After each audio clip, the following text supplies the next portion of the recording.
يا ذاكر الأصحاب كن متأدبا واعرف عظيم والعصر إن الإنسان لفي خسر إلا الذين آمنوا وعملوا الصالحات وتواصوا بالحق.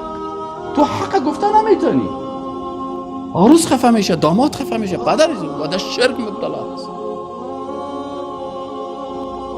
عبادت به غیر الله صورت میگیره. این در قسمت زبان نداره که رکوع به غیر الله خودش میکنه. امیال بسیاری کساست به نام عالم و به نام دین مشروعیت میدن عبادت غیر الله. رکوع به مخلوق اجازه میدن، سجده به مخلوق اجازه میدن، استغاثه به قبر اجازه میدن. از مرده دست دعا را در مقابل مرده اجازه میدن. الدعا هو العباده. رسول اکرم صلی الله علیه و چی میگه؟ دعا عبادت است. پس وقتی که دعا عبادت است، چطور دست دعا را به غیر الله بلند میکنی؟ رکوع عبادت است، چطور به مخلوق رکوع میکنی؟ چطور به مخلوق سجده میکنی؟ چطور نظر به نام مخلوق میکنی؟ به خاطر که معنای لا اله الا الله را نمیفهم. مشکل در کجاست؟ اینی مردم ها هستن که به عوضی که معنای لا اله الا الله را بفهمه، حداقل برای شاگرد خود حداقل بفهمانه که ما در مقابل لا اله الا الله چی تعهدی با الله کردیم که یا الله به غیر ذات تو به کسی دیگه ما عبادت نمیکنم. تعهد دومی یا الله به غیر از شریعت تو لا اله نیست هیچ کسی که صلاحیت داشته باشه که برای من قانون بسازه، شریعت بسازه. هیچ کسی را من قبول ندارم. حالا چقدر قانونایی هست که ضد قانون الله هست و تطبیق میشه.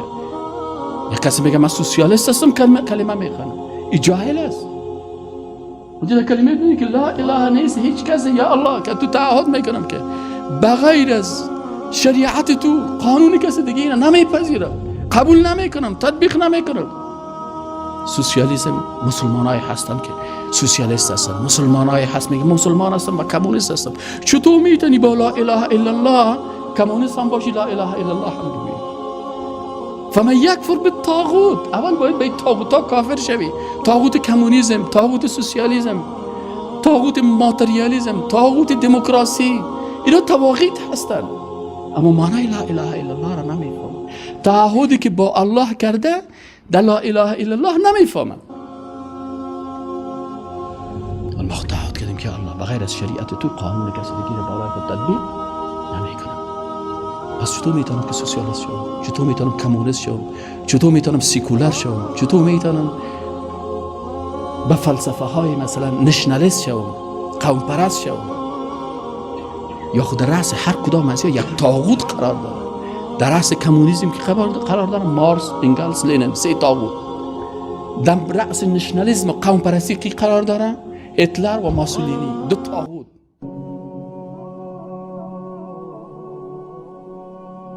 در سری قبر بد نمیگیم، در مجلس بد نمیگیم، در توی بد نمیگیم، در مکتب بد نمیگیم، در پانتون بد نمیگیم. یک رساله را علیه حرکات تنصیری اینجا نوشته نکردیم.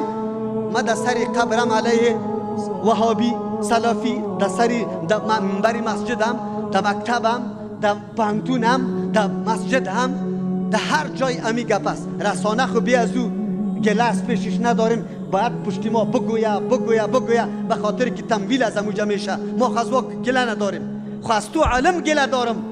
تو چرا اینطور حالات سر ما شروع کرده ای؟ ناحق استم. اگر کدام امر ناحق سر ما دوستا انتقاد اعتراض داره، ما در میدان برش استاد هستیم، از حق دفاع میکنیم. از عقیده حق میگیم یا باطل؟ عقیده حق گفته روان هستیم. ما تابعدارای دال و خیمه نیستیم که شما کدام فکر دیگر کرده باشه که البته نعوذ بالله سیل واره پیسه از عربستان میایه توزیع میشه کمپل، مردم سلفی کمپل است. ما سلفی کتاب الله و حدیث رسول الله هستیم. ما تطبیق دین خدا، فهم دین خدا به فهم سلف، به عمل کرد و تطبیق سلف خود میکنیم و امیر کامیابی میدانیم. خلاف از زیر ما ناکامی میدانیم. ما اینطور مردم هستیم. چرا؟ سر ما چی میشه؟ این دوستای ما بعد بدانن. اینطور فکر نکنه که حرکت چند نفر، چند تا ملاقات است، یک چند تا محصلین است. این امروز براتان واضح شد ان شاء الله که تنها لیست سلفی از علما را بگیرم در 10,000 نفر میرسه. در 10,000 نفر تنها علما میرسه، دیگر بگذار. و خودتان میفهمه که نقش علما در جامعه چی است. حکومت هم بدانه، ملت هم بدانه که اگر علما، این جامعه مذهبی و سنتی است، از دین دفاع میکنه و دین دوست داره. اگر علما ادناترین حرکت شروع بکنه، یقین بک اگر کسی جمع کرده بتونه. میتونه جمع کرده؟ نمیتونه.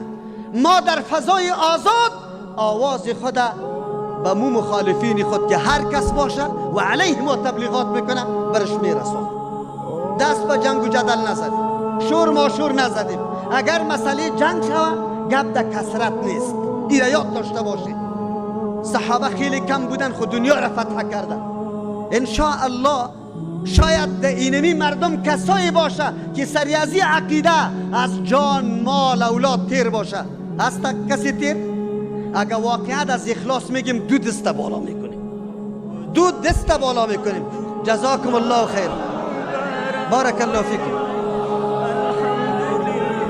بارک الله فیکم. من میدانم امروز برای کسی نامده، امروز برای خوش کردن کسی نامده. نه من اینقدر قدر دارم، امروز برای قدر عقیده آمده. این ملت و ولس و علما که از صبح تا حالی را نشسته است به خاطر عزتمندی و حیثیت. این سرزمین اسلام است. این سرزمین جهاد و مبارزه هست در مقابل همه کسانی که برخلاف دین الله بوده باشند و همه ما آماده هر نوع فداکاری به خاطر دین الله تا ریختاندن آخرین رمق خون خود هستیم. و این تصور باطل را دور بکنن. این سرزمین بیش از 2 میلیون خون انسان را شهید داده تا در اینجا اسلام حکومت بکنه. و اگر تصور باطل اینهایی بوده باشه که با شکنجه علما، با از بین بردن و شهید کردن علما و با تحت فشار دادن علما میتونن صدای حق را خاموش بکنن، تکرار میکنم غلط میکنن. قاعده الهی، سنت الهی است. اگر ما ضعیف شویم تصور نکنین با ضعف ما دین الله ضعیف میشه. قسم به الله متعال است. الله متعال مردان را در میان این امت مبعوث بکنه و الله اونها را خلق بکنه که بسیار جرأتمندانه از دین الله دفاع بکنن و این را بدانن که این سرزمین فقط از آن اسلام است و این نظام های پوچ بشری و این چوچه های صلیبی ها روزی از این سرزمین میرن به هر ترتیبی که بوده باشه و این فشارهای ظالمانه را سر علما بردارن و امنیت نسبی موجود جامعه را بیشتر از این مختل نکنن. و اگر اینطور نشد ما برش اعلان میکنیم از اینجا در همه ولایات افغانستان اعتصاب‌های را برا بندازیم که شاید خودشان باز جلو از او را گرفته نتانن و او وقت نگن برای ما چرا نگفتین. امیال براشان گفتین 20 روز هم صبر کردیم. ما خودم بارها و ساده را گفتیم که خیر بگذارین از راههای معقول و از راههای قانونی مشکل حل شد. اگر نشد او وقت دوباره تکرار نکنن چرا برای ما نگفتین. و این به عنوان یک حرکت کوچک هم نخواد بوده باشه، یک جریان. مولاي قد نمت عيون وتيقظ